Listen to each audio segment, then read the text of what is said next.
Selamat pagi Oma Opa terkasih dan juga Bapak Ibu saudara-saudari terkasih. Senang rasanya bisa berjumpa kembali di Persekutuan Lansia 21 Agustus 2021. Semoga Oma Opa dan juga Bapak Ibu saudara-saudari terkasih dalam keadaan yang baik. Nah, hari ini kita akan bersama-sama merenungkan tema 3M untuk bersama. Dan sebelumnya mari kita berdoa terlebih dahulu. Tuhan, kami mengucap syukur ketika kami boleh bersama-sama berkumpul untuk bersekutu dalam Persekutuan Lansia pada hari ini, meskipun kami harus melakukannya secara online. Tuhan berkati setiap kami, supaya kami yang mendengar dan juga merenungkan firman-Mu pada hari ini dapat bersama-sama menerapkannya dalam kehidupan kami sehari-hari.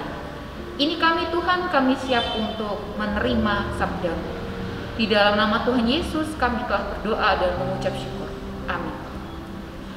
Mari bersama-sama kita membaca bahan bacaan kita yang terambil dari Bilangan 27 ayat 1 sampai 11. Bilangan 27 ayat 1 sampai 11. Saya akan membacakannya bagi kita semua. Kemudian mendekatlah anak-anak perempuan Zelafehat bin Hefer bin Gilead bin Makhir bin Manasye dari kaum Manasye bin Yusuf. Nama anak-anaknya itu adalah Mahla, Noah, Hogla, Milka, dan Tirza.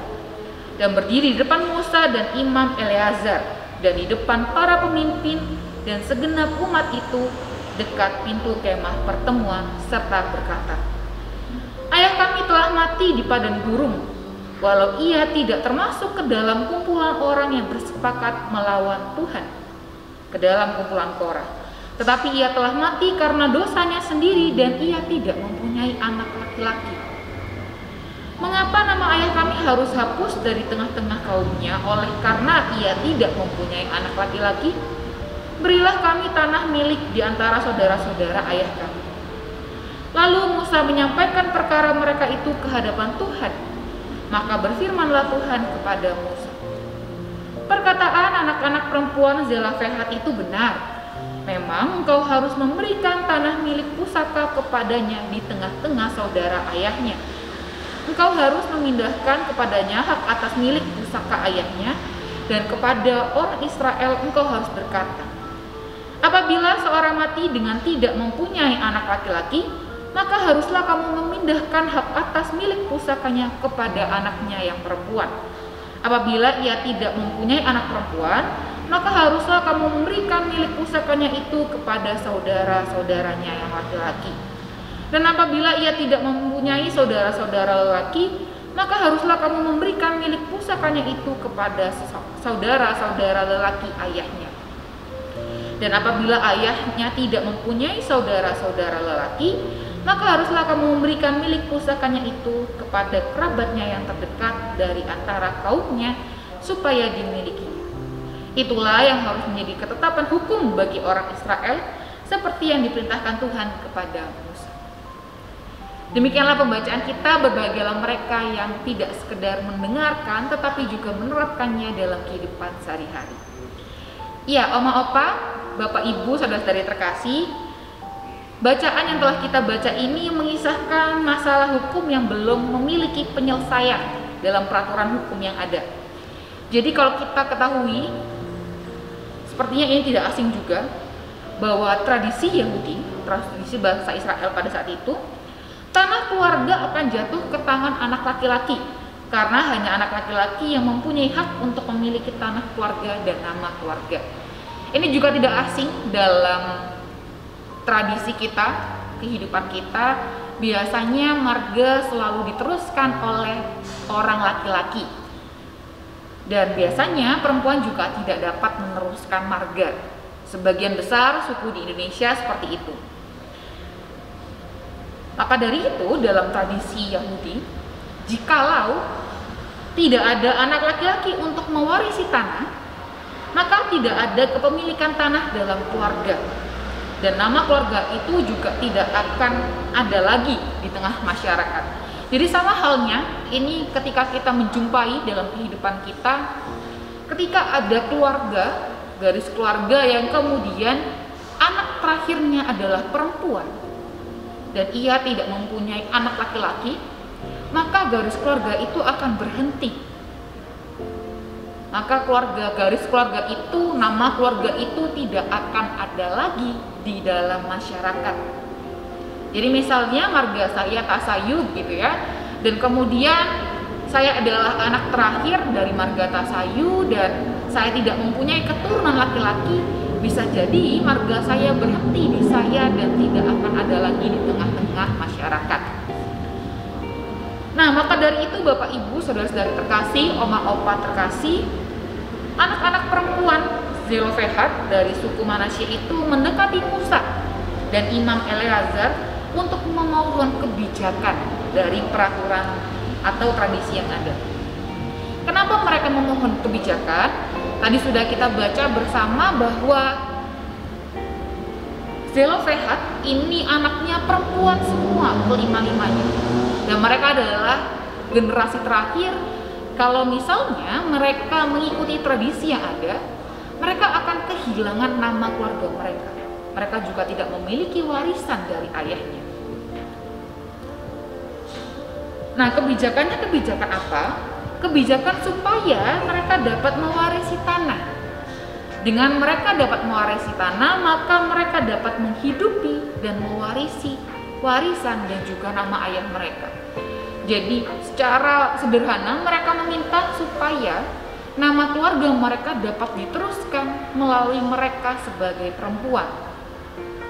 Karena kita tahu betul bahwa tradisi yang ada itu warisan, nama keluarga, tanah kepemilikan itu harus dilanjutkan oleh anak laki-laki dari generasi tersebut.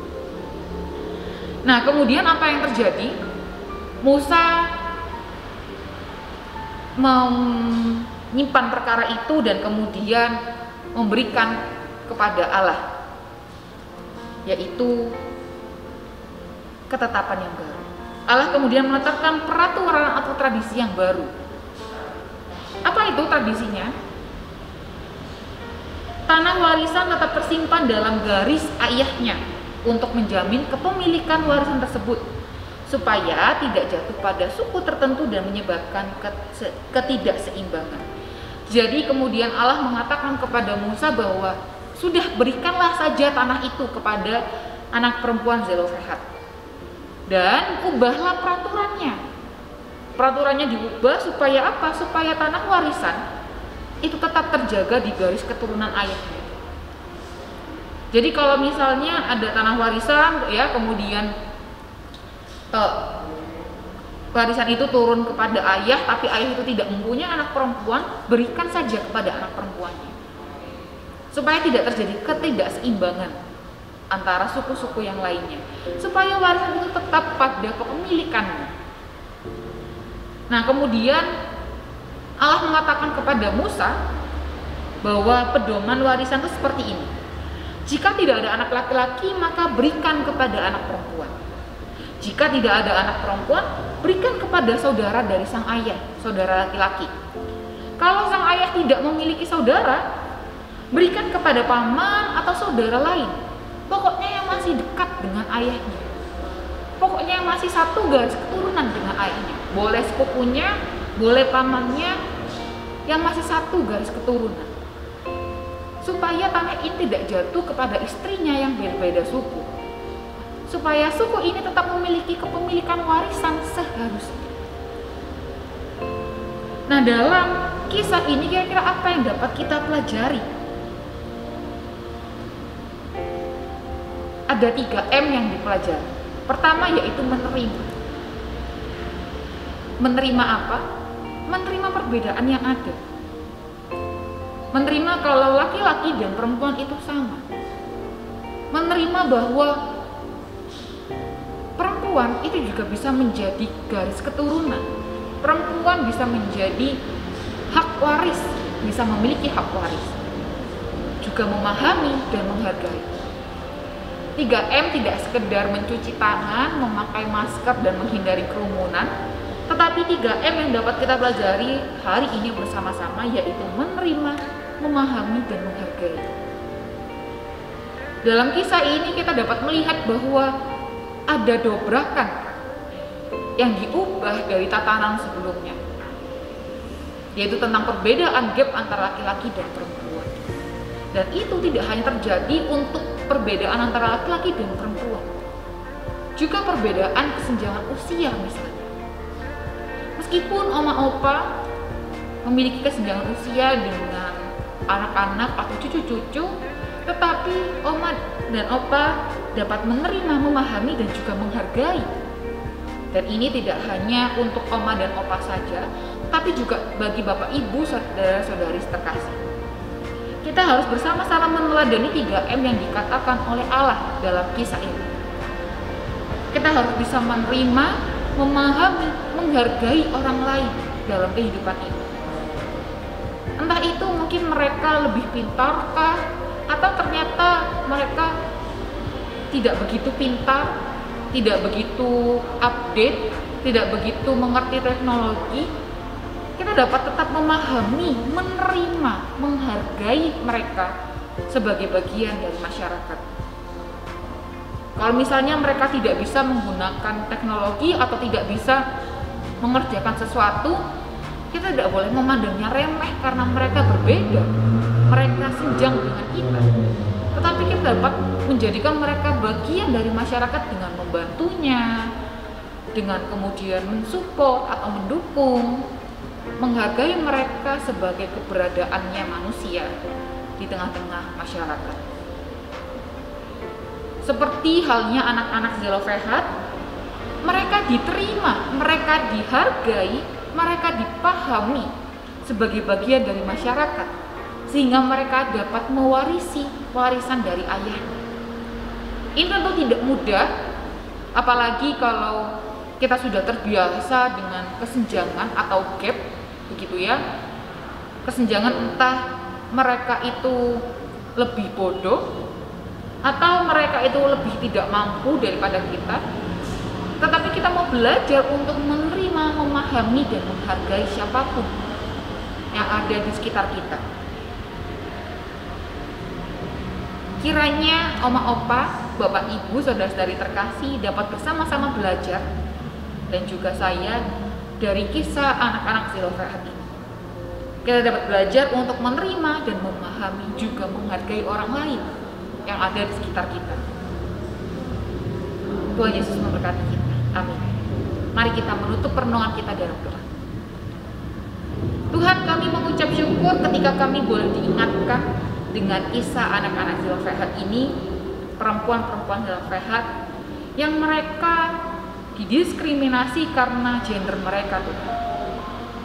Tetapi kami mau belajar dari ketetapan yang dibuat oleh Allah bahwa kami harus menerima, memahami, dan menghargai orang lain seperti layaknya Allah juga menerima, memahami, dan menghargai perempuan-perempuan Zelofehad. Supaya kami dapat juga mampu memberikan kesempatan, memberikan bagian bagi orang lain untuk menjadi bagian dari antara kami di masyarakat. Bantu kami Tuhan, urapi kami supaya kami dapat menerima, memahami, dan menghargai orang lain. Dan kiranya kami dapat menciptakan kedamaian dalam kehidupan kami sehari-hari. Ini kami Tuhan, kami telah berdoa dan mengucap syukur. Amin.